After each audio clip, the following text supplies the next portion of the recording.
Today we're gonna give you guys our Eastern Conference seeding predictions.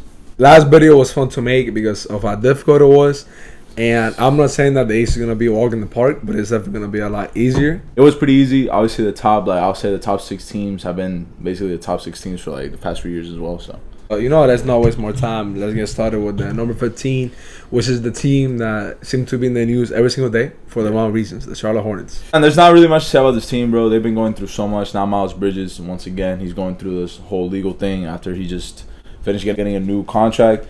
Luckily, he just signed a qualifying offer, so it shouldn't matter too much. They can easily waive him. But I am curious to see how that all ends up because I was excited to see him this year. His last season in the NBA, he was great. So. Yeah, I mean, LaMelo and Brandon Miller are the only two real players to be excited for. All the controversy that has been going on with this team, Terry Rozier is still there, which feels a bit crazy. It feels like he should have been traded a while ago. Gordon Hayward was also still there, but I mean, it feels like they're kind of wasting their career. So Definitely. Let's just move on to the number 4 team spot, which is the Wizards. This is a team I'm excited to see. I'm not gonna lie. Yeah, for sure. Jordan Poole, you can say what about him, but he is an interesting player. He is a player that catches your attention. I want to see how many points he's going to average. Some people are saying 30. Yeah, that's a bit wild. I saw Kevin Garnett saying that he's going to have the James Harden jump. I don't know if I see that. I mean, I want to be shocked if he does, but it's not like I'm not betting my money on it. Yeah, I'm not betting my money on that. And then you have Kuzma there. I guess Poole and Kuzma both are going to average 20 plus points per game. I do really like their team. I like their starting lineup. I'm excited to watch them. I think they'll be fun. Kuzma, that's a guy that we're big fans of. So they're going to lose a lot of games, which is why we had them at the 14th spot. Next, at number 13, at the Pistons. This was a team that we were considering putting a bit higher because we do believe in some of their pieces. Particular Kate Cunningham, he was getting great reviews in FIBA when he was playing with the select team or whatever. But at the end of the day, their talent's just not there. I know they got some random pieces there like Joe Harris and Monte Morris that should speed up the rebuild, which is something that they wanted to do last year. If they do make the play-in, I wouldn't be shocked. But right now, we have them right here. Honestly, this season for me is just kind of seeing how good is Kate Cunningham. Yeah. We're really high on him when he first came to the NBA, and then he took some time to start getting into his game. And last season, he was injured, but that might have helped him out having a year to be able to understand the game of basketball like we have seen with other players. They have other exciting players like Jaden Ivey and Jalen Duren, and even James Wiseman, who's there, and now has an opportunity to show us if it's good or not. If it's not good, then he might be out of the NBA in a few years. I actually do believe him a little bit. At number 12, we got one of the most boring teams to watch, I feel like. Straight up, bro. Straight up. Just horrible basketball. We got the Toronto Raptors. This was a team last year that was messy. Their offense was disgusting. One of the worst offenses to watch. It'll be Fred VanVleet chugging up shots. It'll be OG, Scotty. Yeah, people tagging the same way. Yeah. It's just not good basketball to watch. What I am expecting this year is a jump from Scotty, but I think this is going to be the first year that they're not necessarily rebuilding, but I think they're going to take a step back from trying to compete. That's why we had them on number 12. I don't think they're going to make the play-in. I'm really hoping that they make some trades. They trade people like Siakam. Just because I feel like he is wasting his time there. At this point, he is a pretty valuable player, an all-star. That go up another team contend. Getting him out of there is going to open up the door for Scottie Barnes and OG, two young players. OG is not that young anymore, but there's still a potential there for him to take like a Lauri Markkanen on a Michael Bridges jump. And obviously the main player is Scottie Barnes. You want to give him as much opportunity as possible because they believe in him a lot. They love him. I was a bit shocked when they did pick up Dennis Schroeder. Yeah, I feel like that's a kind of like a contending now type of player. And so I was a bit shocked. I don't know how much he helps them. I would have preferred maybe a younger point guard or just someone that's more of a passer and a playmaker instead of more of that scoring point guard. A lot of people wanted Scotty to run point guard. I don't think they're doing that. Every lineup that I've seen is Dennis starting. Let's just see what happens this season. Maybe they'll make that change to put Scotty at point guard. And at 11, we got the Bulls. Bulls have been stuck around like 9 to 11, 8 to 11. Ever since Lonzo Ball got hurt. Obviously, when he was on the court, they were looking pretty good. But ever since, they have been mid to say the least. And we expect the same this year. Kind of like the Raptors. We're hoping that they finally make some trades. Because them staying with the team that they have right now is pointless. Yeah, this is one of the most sad teams in the NBA. I feel like they're doing anything this year, man. They're the same team, just a bunch of solid players, but not good enough to win. They might make the playoffs. They might probably get bounced out in the first round, probably get swept. You hate to see teams like this, man, honestly. If it was a young team or something, all right, but a team like this with players like DeMar DeRozan, Vucevic, Zach LaVine, it's like... Now we're entering the top 10, which are the exciting teams, especially this one right here, the Magic. This is a team that low-key like fans of in a way. We support them. What? We like Paolo. We like Franz Wagner. I do say Franz Wagner. Franz Wagner. We like Paolo and And I don't think it's Paolo. I think it's Paulo. Paolo's Paola. I think those are two guys that obviously I think they have a future in this NBA. I can see Paulo being a superstar. Kind of like Blake Griffin. Yeah, definitely. Maybe even better, to be honest. Nah, I don't know. Blake was really good in his prime. Yeah, I don't know. that's not sleeping. Yeah. And then even Franz, man. Franz, multiple time All-Star. That's what I see from him. I can see. Okay.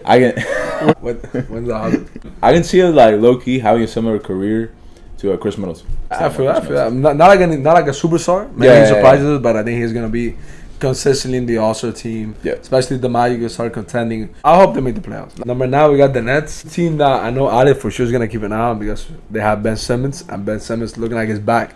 Which is, to me, the most exciting thing about this team. He's been looking good in the preseason. This is what Ben Simmons is all about. He had a game of like 8 points, but he was making a great impact all over the court, getting steals, getting rebounds, getting assists.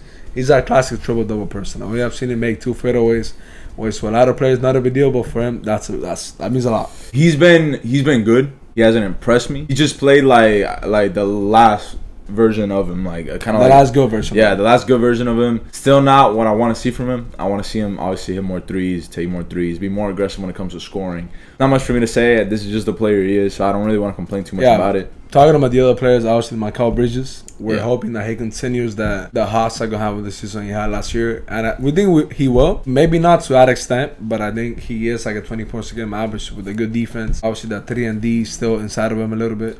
They have Nicholas Claxton, Cam Thomas, Cam Johnson. I do want to see some more from Cam Thomas. Finney-Smith, yeah. Boris O'Neal. Those are 2 players that don't even. Yeah, they should get traded, bro. They should get traded. They don't really fit on that team. I can see their defense being good. I don't know how I feel about their offense though. Yeah, their offense is gonna be a bit rocky. It has to be that Ben Simmons is like crazy, setting everybody up. But if not.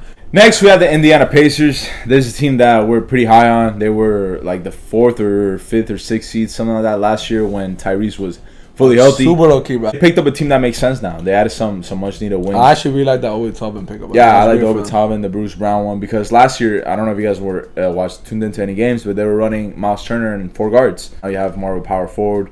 And Obi Toppin, Bruce Brown, a guy like, he's not the tallest, but he can defend up on position. So just have a much more balanced team. And you have some nice players coming off the bench. Yeah, I actually do like the subtle lineup of Tyrese, Bruce Brown, Benedict Mathurin, Obi Toppin, and Miles Turner. Because obviously you have Tyrese running the show of all the passes, and then everybody else can shoot. So yeah, this team is gonna be fun. Number 7, we got the Atlanta Hawks. They traded Young Collins. That's the biggest thing. The biggest thing going into the season. Another year with Trae Young and Dejounte Murray. This team is talented. They have their players like Onyeka Okongwu, Sadiq Bey, AJ Griffin, Jalen Johnson. They have some solid role players. Obviously, DeAndre Hunter. I had them on the 7th spot because even though a few years ago they made it to conference finals, we haven't really seen that same level of play from them. I see a lot of people higher on this team than they were last year. I'm not sure. Yeah, but I think it's mostly because of the fit. They're probably gonna start with Jalen Johnson. Nah, but yeah, we already heard some rumors that Pascal might pull it to the team and stuff. They weren't interested in trading for him because they didn't want to give up their first round pick or something like that. I mean, it's like that would be such a perfect fit because I think amazing, bro. I think what they were missing with John Collins was his 3-point shooting. I think he digressed a lot in that part of his game, and he just honestly it felt like he didn't really fit at that point. I've seen them play live, bro. John Collins looked like such a role player and stuff. He kind of is, but I don't know. I've never really. I mean, when first pulled up to a team, he wasn't meant to be one. Yeah, people were thinking about him as like his MVP. The second. Didn't people say that? But he was supposed to be the second best player, and he had a season that he averaged 20 points. Yeah. So people were pretty high on him. But then ever since he kind of just went down, and became just another role player on the team. I think trading him away was good. An inevitable thing that needed to happen. Yeah, definitely. So I don't know what that team. That team is talented, being led by Trae Young. They obviously have a chance of doing something, but we can't put them too high. I think the top 6 is pretty secure. Like, yeah, I think so too. So at number 6, we got the Miami Heat. People are always like, they keep sleeping on the Heat. They keep sleeping on the Heat. I'm gonna keep sleeping on the Heat, bro. If the Heat do something again this year, bro, I wouldn't even know what to say. I'm just gonna be like, wow. And a lot of people around the Heat organization are saying this team is even deeper than it was last year. A lot of people are really into this year because of Jovic, Jaime Haggis, Josh Richardson, a lot of the additions that they've made, even Thomas Bryant. And although I do think they're solid additions, at the end of the day, like, look how good the East got. With the Celtics, with the Bucks. The Cavs got better. The Knicks didn't get better, but the Knicks are still good. I mean, I'm putting them as the 3rd best team in the East. No, I put the Cavs over them. I'm not. I can't keep respecting the Heat, bro. Bro, the Cavs are not beating the Heat. I'll tell you.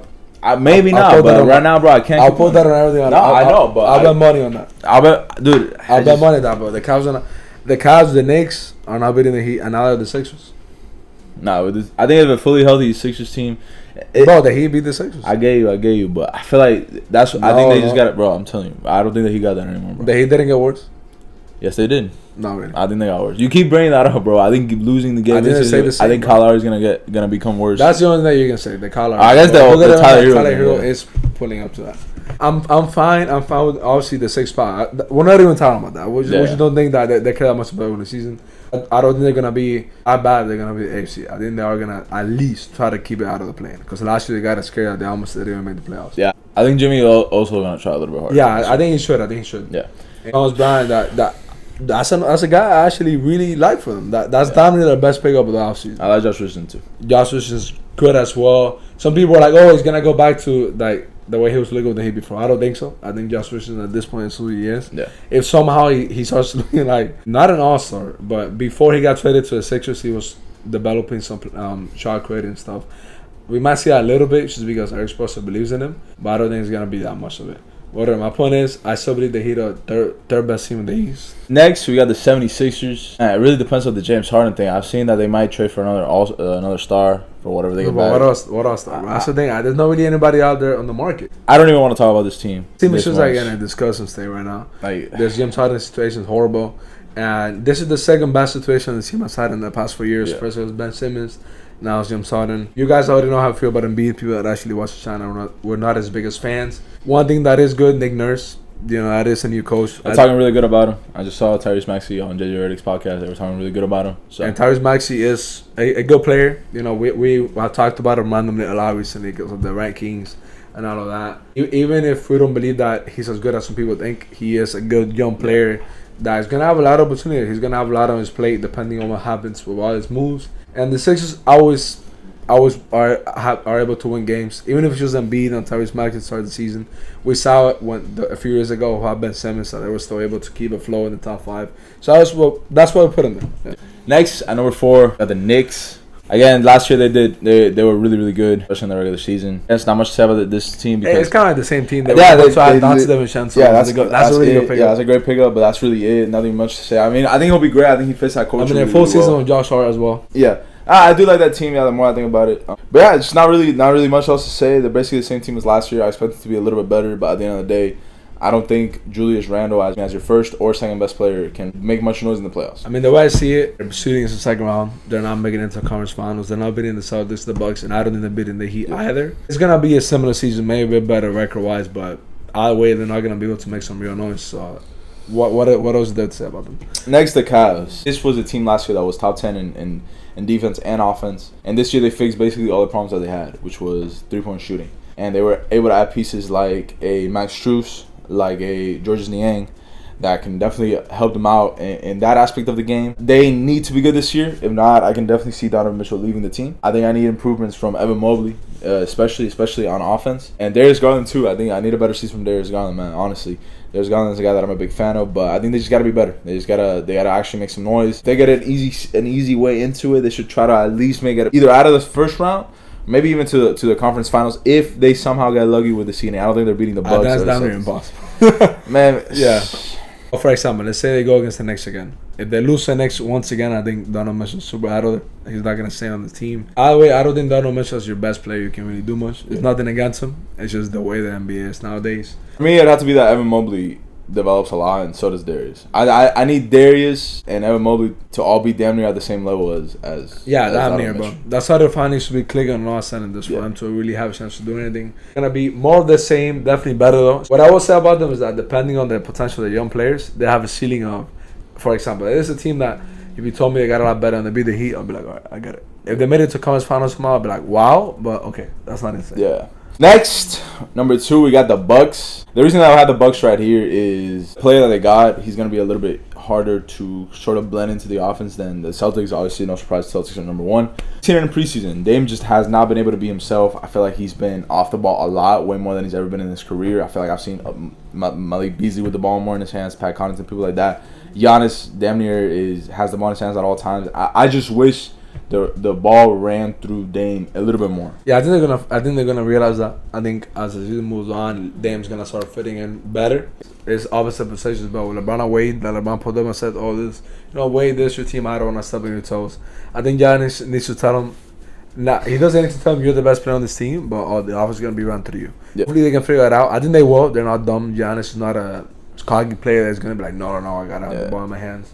The only reason we have done number 2 is just because of Celtics, which is think they're gonna be such a well-oiled machine in the regular season. Drew Holiday and Porzingis so far looking great, especially Porzingis. Porzingis can really be the one to take them over the top. And Drew Holiday too, but Porzingis, I really believe. I was thinking about the other day, like first when the Celtics made, this is just like random, but when the Celtics first made the Drew Holiday acquisition, I was like, wow, that's great, that's incredible. But the more I think about it, I don't even think they really needed that. That's crazy, right? They really didn't. I think they're damn near the only team that didn't need it. Like out of all the teams that were in the running, the Clippers, I could see that. They've always needed. Nah, the Clippers would have gotten Drew Holiday. Wow. Yeah, the Heat, the Warriors, 100%. People that needed him, but I feel like the Celtics didn't, because I think with them losing Marcus Smart, all that happens is that Derek White gets more elevated in the offense. To me, Derek White is better than Marcus Smart, like already. It definitely was last year. So it's like we will see Derek White into that role, and even out the bench, Malcolm Brogdon isn't no bum. Malcolm Brogdon is a good basketball player, and then you'll be able to keep a guy like Robert Williams giving you a vertical lob threat, one of the best defenders in the NBA, and Robert Williams, and you gotta have that more of a security right there, because obviously Al Horford's getting older, Porzingis is injury prone. I know Robert Williams is injury prone too, but still at that point you have 3 people, right, and they can kind of keep each other's numbers down a little bit. But now it's like you missing that. You add Drew Holiday, a player that he's not necessary at all in any way. I feel like, yes, he's a good player. Yes, he makes them better, but he's not a necessary player. They have just been better just by keeping Robert Williams, by keeping Malcolm Brogdon, by keeping more of their depth. I don't know. That's an interesting question that I we'll get it answered throughout the season. I think that's a pretty valid take. That you were able to explain it in a good way. Because I was thinking that too. Yolanda on the Celtics feels like overkill. Like it definitely does. And I saw this picture that was comparing them to 2018-19 Celtics. I don't think it's exciting like that. The point that they were trying to make is that we have seen this in the past. Too many offensive players. People have to take a back seat. Yeah, that Roy Williams loss, to me, that's a really big deal. I think Porzingis in the locker room is not the best player. We saw how much he struggled with Luka, and that was just one guy over him. It's gonna be 2 guys, arguably 3. I think he'll be the third option. Yeah, he'll be the third option, for sure. But still, Drew Holiday, that's a guy that needs shots as well. I am interested to see how this whole dynamic works. I'm interested to see if they're gonna be better, because although they are on paper, you never really know, man.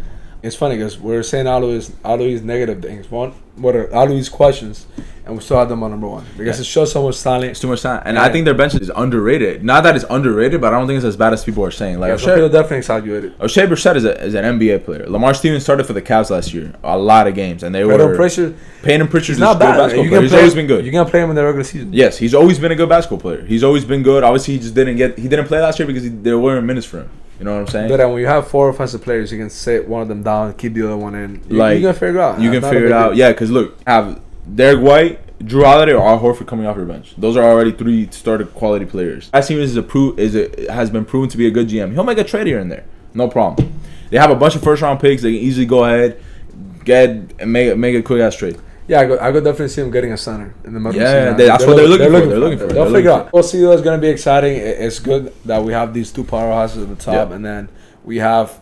It really is right now them 2 and everybody else. Yeah. So that's going to be it. It was really fun making this. We actually got more into it towards the end because the top teams are super fun to talk about. Let us know your guys' thoughts in the comments. Like if you enjoyed the video. Subscribe if you haven't already. NBA season starts next week. I know we're excited. Yeah. Let's freaking go. Thank you guys so much for watching. Peace out. Peace out.